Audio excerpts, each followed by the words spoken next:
அன்பு உறவுகளே வணக்கம்.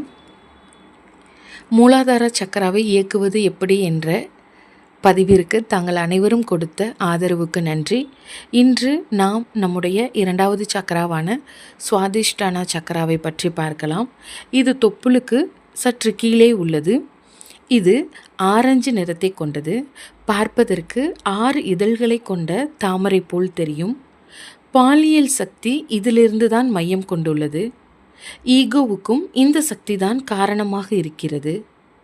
மற்றவர்களின் உணர்ச்சி போக்குகளை உணர்கின்ற சக்தியும் இந்த சக்கராவிற்கு உண்டு. ஐம்புலன்களை அடக்கி அறிகின்ற சக்தியும் இதிலிருந்து தான் தொடர்கிறது. கால்கள் இதன் கட்டுப்பாட்டில் தான் இருக்கின்றன.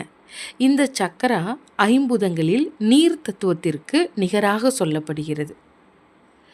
21,600 சுவாசங்களில் கிட்டத்தட்ட 6000 சுவாசங்கள் இந்த சுவாதிஷ்டான சக்கராவில் காலை 6:40 முதல் மதியம் 1:20 வரை நடைபெறுகிறது. இத்தகைய சிறப்பு அம்சங்களை கொண்ட சுவாதிஷ்டான சக்கராவை எவ்வாறு இயக்குவது என்பதை ஒரு சிறு தியான வடிவில் பதிவு செய்திருக்கிறேன்.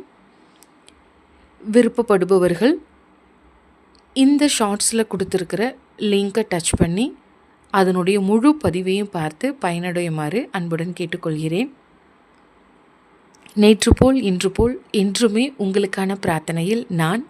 வாழ்க வளமுடன்.